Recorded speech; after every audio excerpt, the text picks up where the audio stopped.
Welcome everyone, Nick Ottinger here once again, giving you guys the Pro Track Guide to Indianapolis Motor Speedway in the Xfinity Series. For note purposes, this week I'm on benchmark. This iteration I think is plenty good enough for what we'll be dealing with on the variable wins and everything like that here. So with that said, I'm going to let this just roll through for the first 2-3 laps, let this play through and kind of dissect some characteristics that we need to think about on each of these four corners that we have.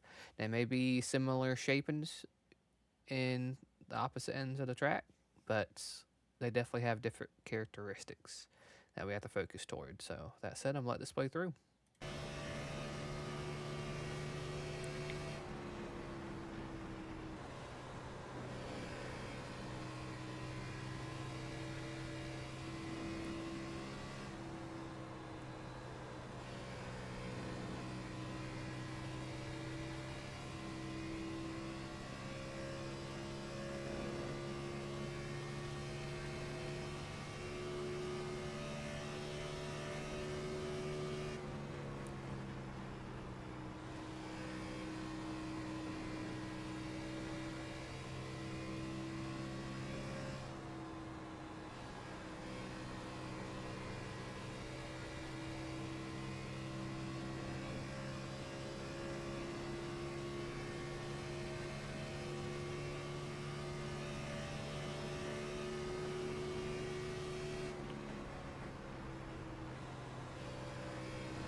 Alright, so those are 3 laps here at Indianapolis Motor Speedway at Xfinity car. Now, you could see a couple variables that I had to deal with. And a little loose condition off of turn 2, a little tight condition in turn 3, and those qualities could be apparent in any of these four corners. So we're going to dissect turn 1 and then obviously go in order to turn 2, 3, and 4. And speaking to this, I want to go to the first lap. And then I'll switch to second lap so you guys can see a similar quality of lifting and braking tendencies. So getting into turn 1, my entry approach, I think is pretty simple.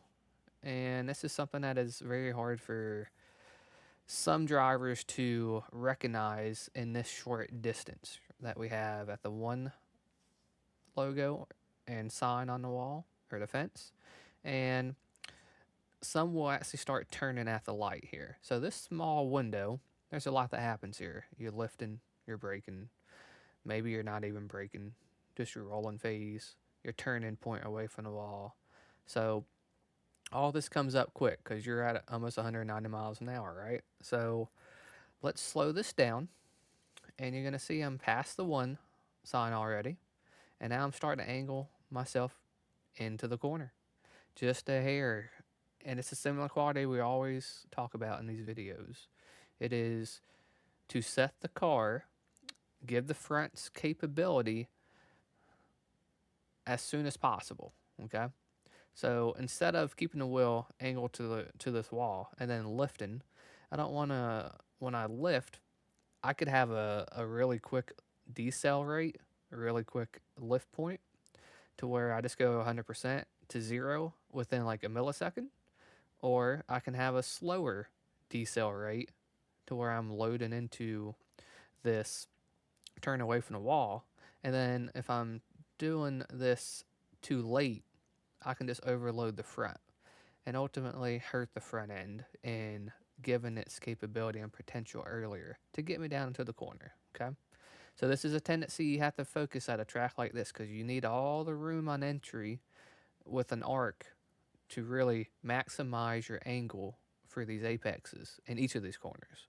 So finding the latest point, you can actually work to your 100%, I would say, steering angle.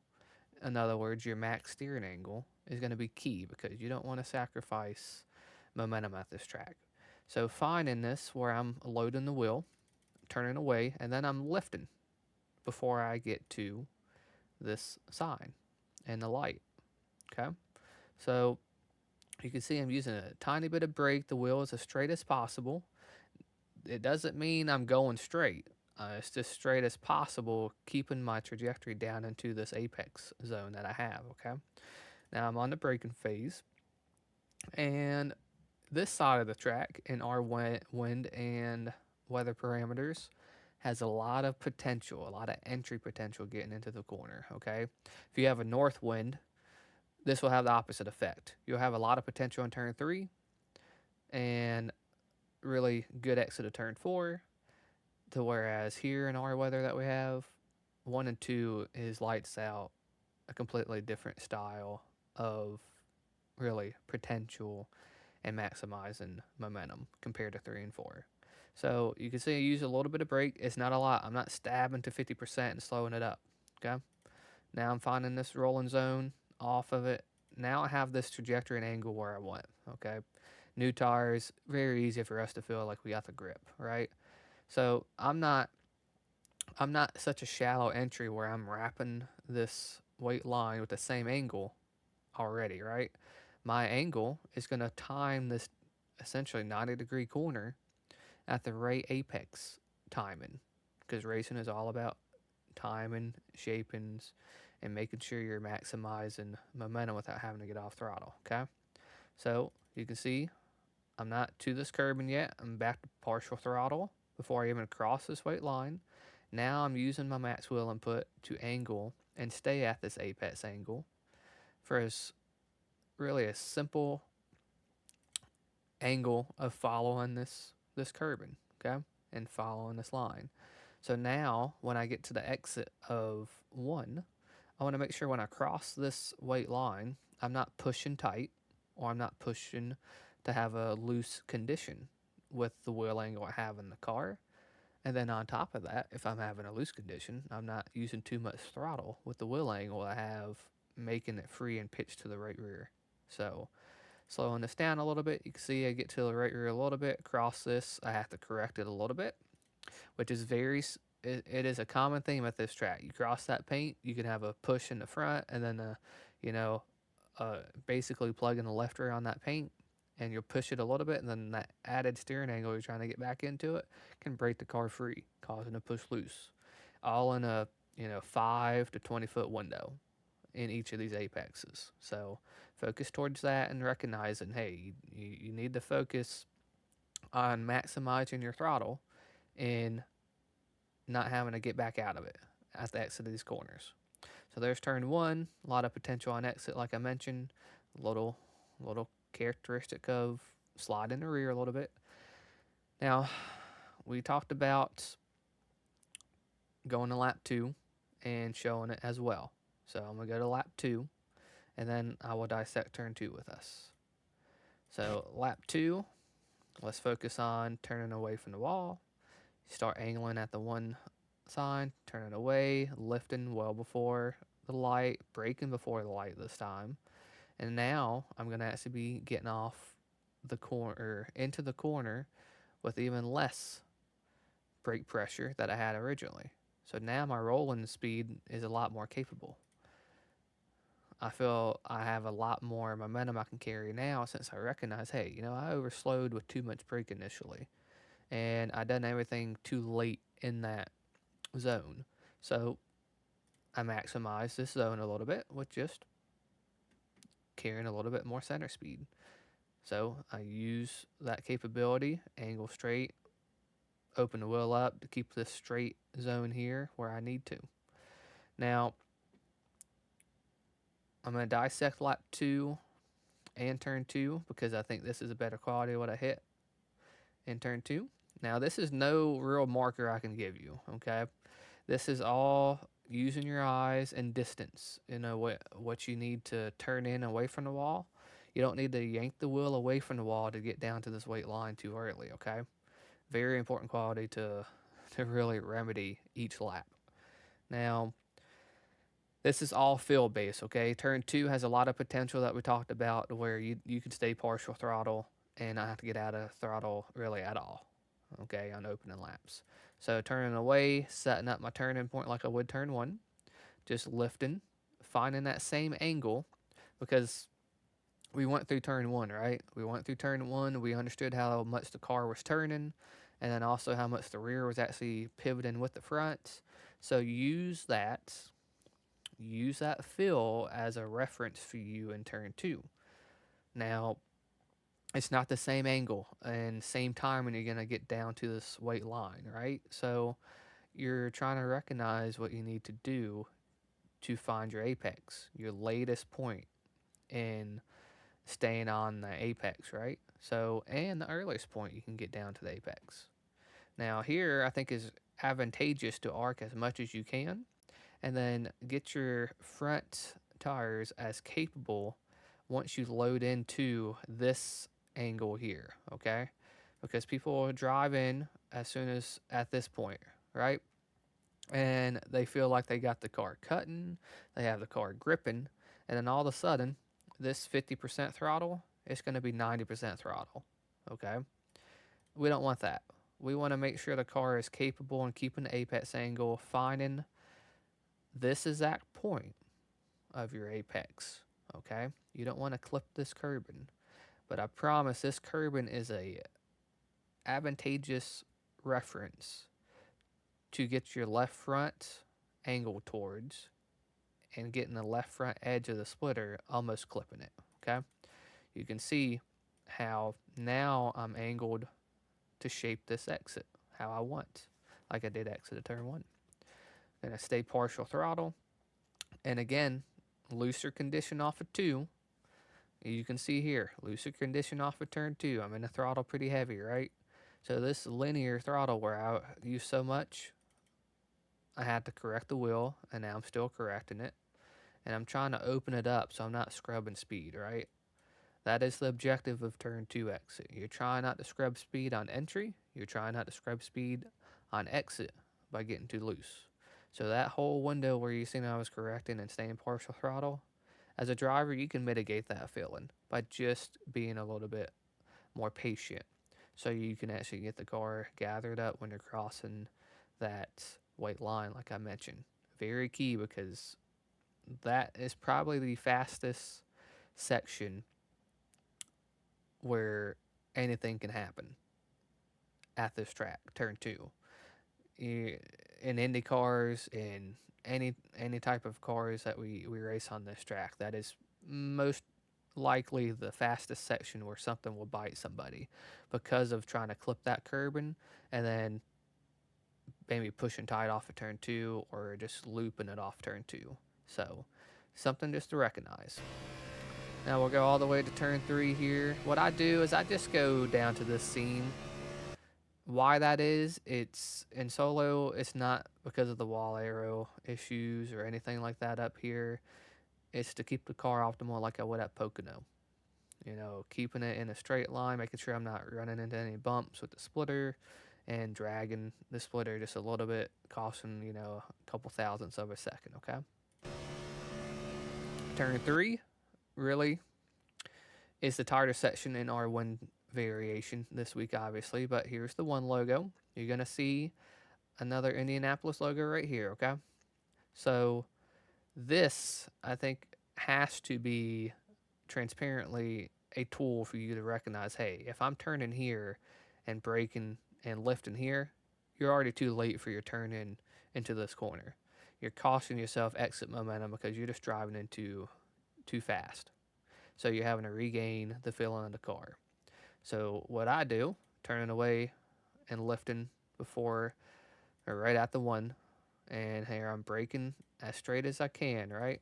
Braking as straight as I can, and then completely turn away at the Indianapolis logo. Now I'm going to be trying getting off this brake as early as I can, well before this light, and you can see now I'm in my rolling phase, trying to angle my corner like I did for turn one.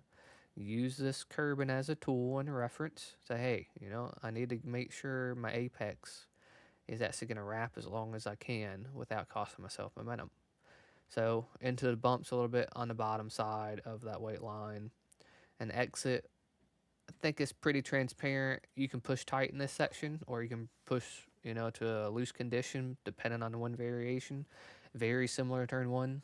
Just focus on, not opening the wheel up too early and pushing the car tight in this section right here. Pushing the car tight before you even exit this curbing, okay? And what I mean by exit that curbing, that you're not all the way out here and pointed to where the grandstands start right here, right? So your objective is to use the safer barrier as a tool, right? This safer barrier is where you can actually start opening the wheel up, because now you're going to have a little bit more room to use on the racetrack. Now, it will get tighter later on into a run, definitely in this section, just because of not having the front grip that we had early on. Now, turn 4, there's a gate. You can see there's a gate entrance right here. And as you can see, I'm using my angle as crisp as I can, okay? And I'm going to be completely lifting and angling to turn 4 before the whole car even crosses it. So I'm at the light, just crossed the light, still in partial throttle, much like turn 2. I'm trying to angle in with as much arc as I can, but here you're going to be in least amount of throttle, ultimately because of having to get the front to point and wrap the apex here. Now, I would actually say you're at the apex of turn 4, probably the least amount in apexes at this track. Here in turn 4 or turn 2, it's just depending on the wind variation, like I mentioned. So something just to factor in, that you just need to find where you have to have the car cutting and pointing, and then getting off this corner as straight as possible with partial throttle to full throttle. Now, early on, easy to use full throttle on exit of 4, but same thing on the straight. I just go down to the seam here, make sure I'm not in the bumps as often. So that's debriefing one lap, and let's look at our fall off here, right? 2 seconds of fall off, essentially, 15 laps. You're probably going to have a little bit more, or you may not even have this much because you're not pushing so hard the first 4 to 5 laps, that's going to be good quality. Conserve your right front, conserve the right rear if you need to. But let's go to lap 11. I'll show this to you guys in chase view, and just let it play for 2 laps.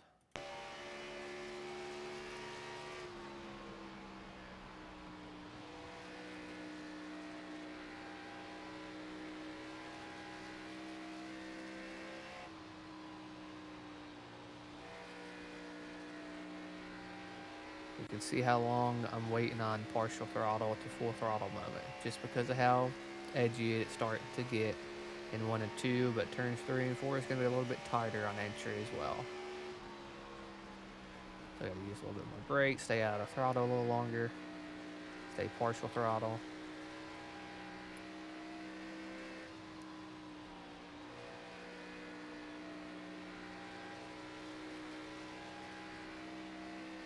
Let's play for 1 more lap, and then we'll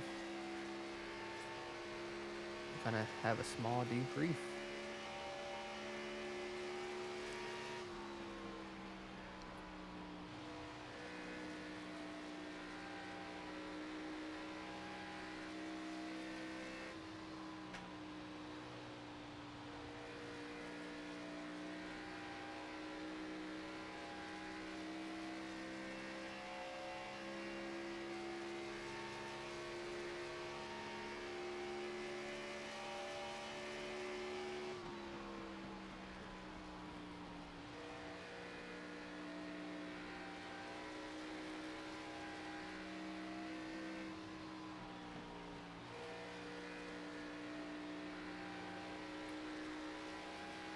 All right, let's do a small debrief again. So,